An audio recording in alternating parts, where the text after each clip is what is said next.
Hi, I'm Rachel, And I'm Selena, and we are reaching for roots. digging for roots. We still don't really have a name yet. We'll figure it out. We don't know. See, our newspaper column is called River Roots Redevelopment.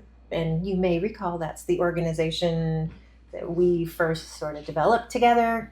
So we're sort of trying Yeah. to pay homage to our roots and what we're doing with everything we're doing, which is the roots of the entire community. But I don't know. Do you like one or the other? You can let us know. Otherwise, we'll just keep trying. But speaking of, do you like one or the other? That's actually what I wanted to talk about today.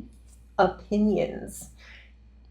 Because that's kind of what we're doing here, right? We're sharing our opinions on stuff. And we talk about wanting other people's opinions. Mm-hmm. And in that newspaper column that I just mentioned, the last column came out just this week, first week of April, and it was about opinions, sort of, and when it feels right to share them and when not. But I don't know, Rachel, has it always been easy for you to share your thoughts with others in the world in general? Absolutely not. No, it's really not at all easy for me. And why? Okay, we can say we're quiet people. Yes. And we're not particularly pushy. Husbands might disagree, but I don't think we're particularly pushy. But we have a lot of opinions. Hmm. And when we're around people like us, like you and I, share our opinions quite freely about all sorts of things.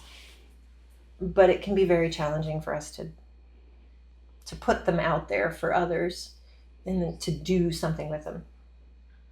But I know you and I have also talked about this. This is kind of how we got to where we are right now. This process of figuring out which of our opinions felt worth doing something with. Mm-hmm.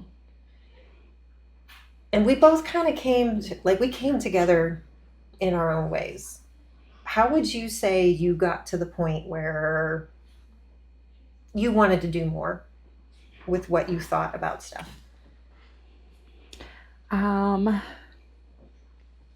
First of all, I tend to be an overthinker, so that keeps me from sharing a lot of things.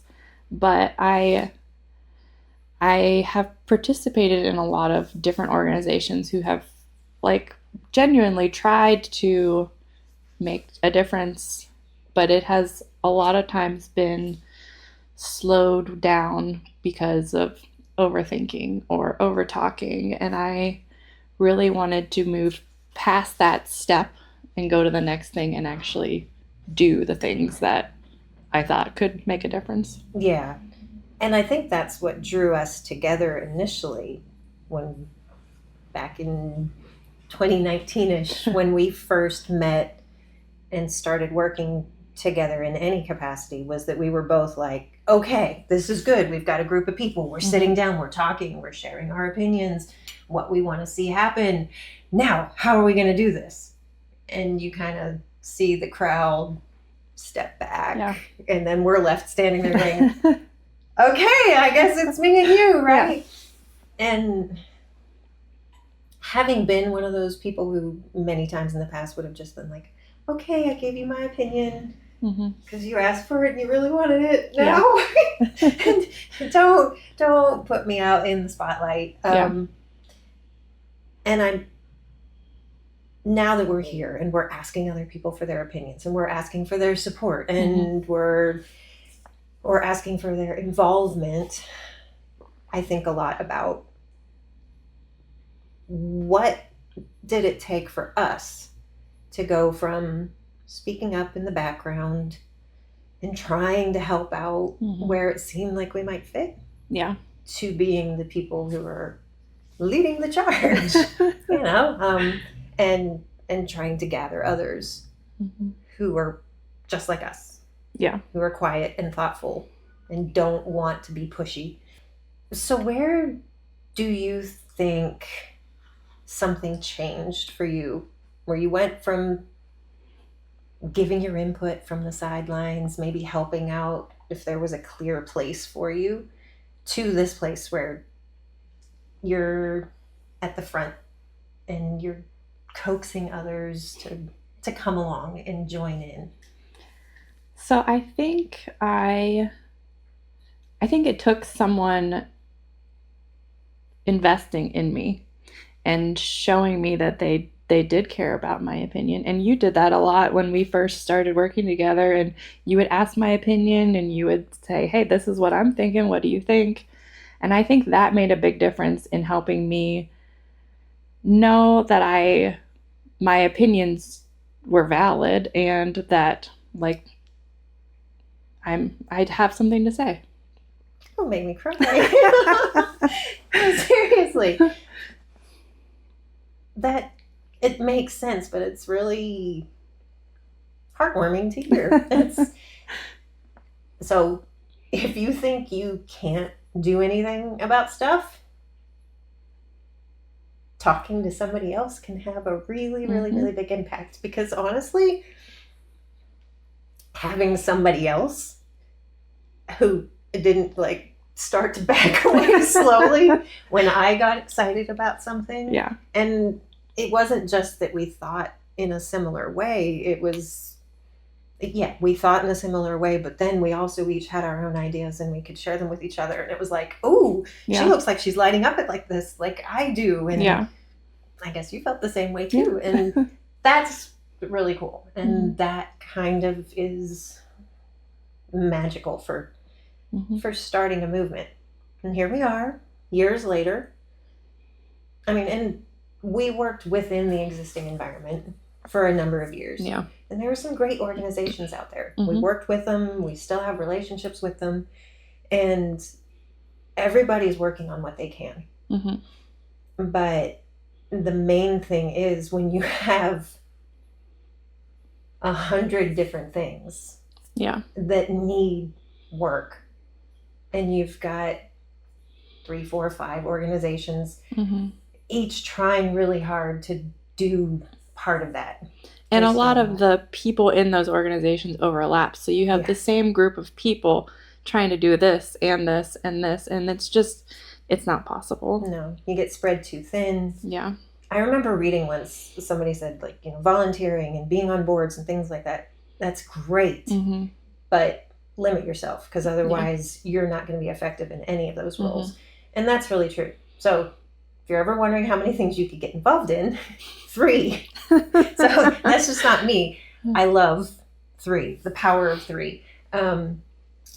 But many, many, many other wise people, much wiser than myself, have said, don't get yourself involved in more than 3 causes at a time. If you're on more than 3 boards or committees or groups or whatever, figure out which 3 mean the most to you and invest your energy in those. And for us, I mean, one of those 3 is our families. Right. Because we still have relatively young kids. Mine are teenagers. Hers are almost there. Oh. It'll be fun. It'll be great. I promise. You'll love it. But so, yeah, our families are one place. And then we have other passions outside of this work. And then we have this work. And we're still involved in a few other places here and there, but they definitely don't get as much attention as our big 3. But I feel good knowing that I had that kind of impact. And I hope you realize how much of an impact you had on me too. Because if I were the only person doing this, like I've been a lot of times where I think about doing something big, and then it's like, but I'm all alone. You have your family. That's fantastic, but you need somebody who's a colleague as well as a friend. And so neither of us, I guess, would be doing this if it weren't for the other. No, probably not. No.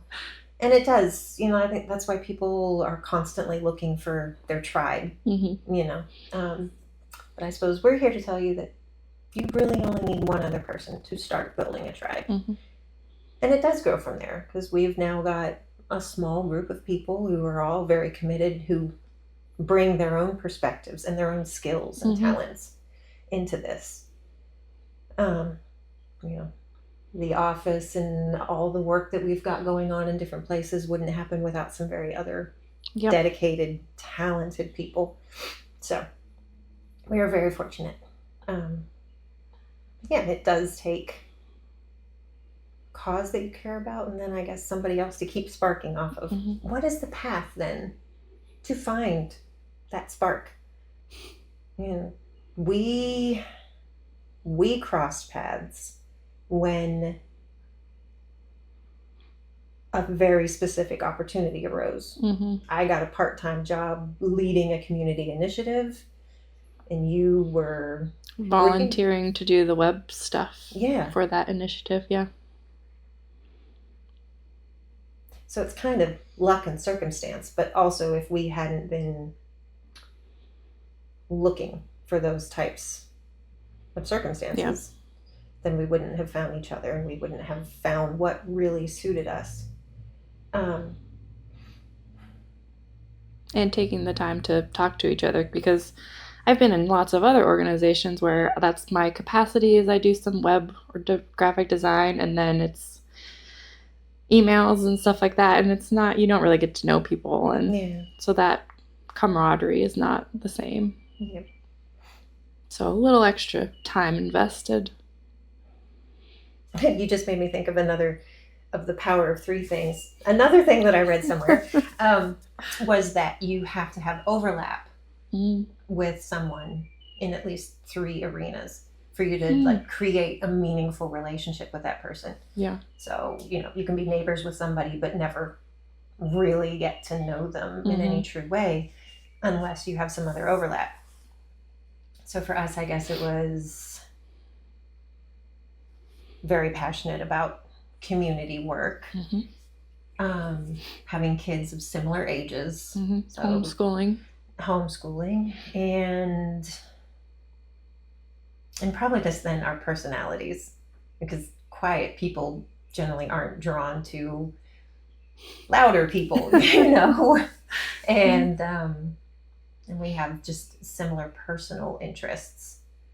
Like hiking and things like that. So we had enough background information that drew us together. And we live near each other, within minutes. So opposite sides of the same town.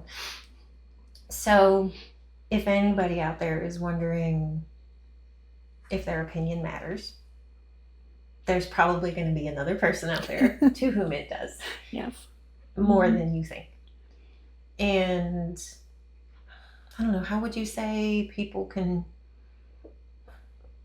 take our story and apply it to their own lives if they're wanting to make their voice heard a little bit more? I would say find an organization in your community that you see doing something and go volunteer, or just go check them out. Sit in on a meeting and see what they're doing. And if there isn't one, talk to your neighbors. See what you can do together. And there are a lot of different organizations. Sometimes they're hidden in plain sight. Because, sometimes there is a community redevelopment organization. Other times it's maybe your local faith-based organization or an educational institution or a library or, you know, you just never know where you might find things. I would say in my experience, because I've been doing this a while and I've done it here in the US and in Australia, and if you can hear that in the background, that is our water cooler, so nothing's exploding, I promise. It's just really loud when it clicks on. Very distracting too. What was I saying? You were talking about different organizations. Organizations. Hidden in plain sight. Libraries, all that. I get really easily distracted. Where you might find things. I was actually going to keep all that, but that's okay. That's okay. We could keep all of this. Yes. The senior junior intern is trying really hard, and we don't know if we're going to keep this part in or not. She's trying. She's trying so hard. I get really, really, really easily distracted. You never get distracted, Rachel. You're perfect. No, I definitely did not have to pause this thing a little bit ago. Finding people whose brains work the same way yours do, but also support you where you're really, really bad. She's a little bit better at keeping track of tasks than I am. She keeps me in order. But organizations, finding places that your voice feels like it matters. And yeah, you might have to do some digging, or you might have to put your own voice out there and see what happens. Yeah. And you might be able to draw people into you that way. I just know, being a quiet, thoughtful person, we're not looking for attention. We're not looking for likes, clicks. Do go ahead and click subscribe, though. That really does, helps the algorithm and helps get the word out there. I will totally use that in this case. But yeah, a podcast is a very uncomfortable thing for both of us to do. It is. You can't tell. I know we're so good at this. We're so good at this. We know exactly what we're doing. But just finding places where your voice feels like it has room, where your opinions, the ones that you've taken the time to think about, to research, to build an educated opinion on something, where it feels like it will matter to share. Those are the things that you can look for, create, if you have the energy for that, and then see what you can do with. Because what are opinions if not a chance to make a difference somewhere? And with that, we will simply leave you with, find those places, find people to continue to have conversations with. Talk to us if you want, but if you don't, find other people to talk to, share your opinions, test those opinions, and make something happen with them. And we'll see you next time.